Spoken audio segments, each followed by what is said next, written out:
लेके कावड़ चलो, भोले बाबा के नौबत चलो। लगा के तनी दम बोलो बोल बम, लगा के तनी दम बोलो बोल बम। कान्हा पर लेके कावड़ चलो, भोले बाबा के नौबत चलो। कान्हा पर लेके कावड़ चलो, भोले बाबा के नौबत चलो। लगा के तनी दम बोलो बोल बम, लगा के तनी दम बोलो बोल बम।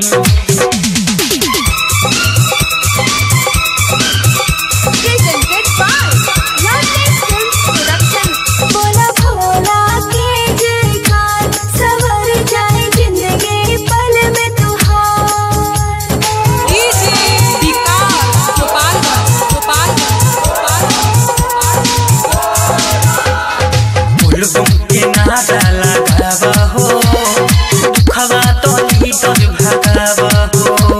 भंगिया धतुर ले लो झोरा में, सदका से कांवर उठावा हो। ले लो भोला के नाम, बनी बिगड़ल काम। उनका महिमा से हो दुख भागे तमाम। हो जलावा चढ़ावे देव घर चलो, छोड़ी के चिंता फिकर चलो। जलावा चढ़ावे देव घर चलो, छोड़ी के चिंता फिकर चलो। दूर होई सब गम बोलो बोल बम, लगा के तनी दम बोलो बोल बम।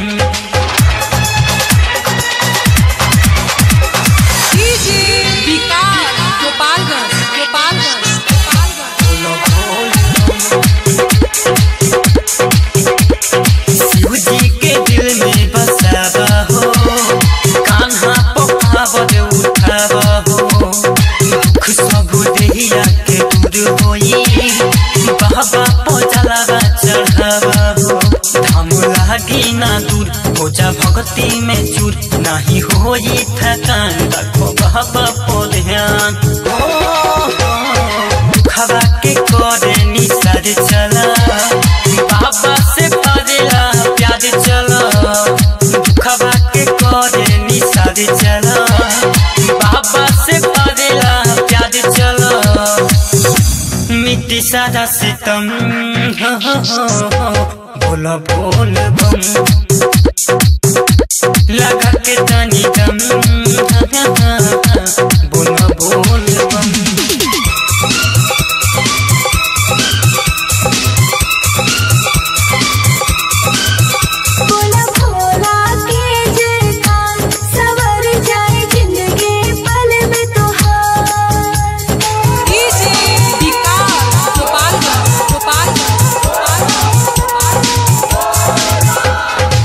शिव तू पुकारा हो, दूर बाटे हम जानी हारा हो। संकट हरन भोले दानी के, देव घर में जाके जल ढारा हो। रखो बाबा पर ध्यान, पूरा हुआ रामन। कहे राजा विजय बसे भोले में जान। राजू पुमित देव घर चलो, जल्दी से भोला के ध्यान धरो। सोनू संदीप देव घर चलो, जल्दी से भोला के ध्यान धरो। खुशी ना होई कम बोलो बोल बम, लगा के तनी दम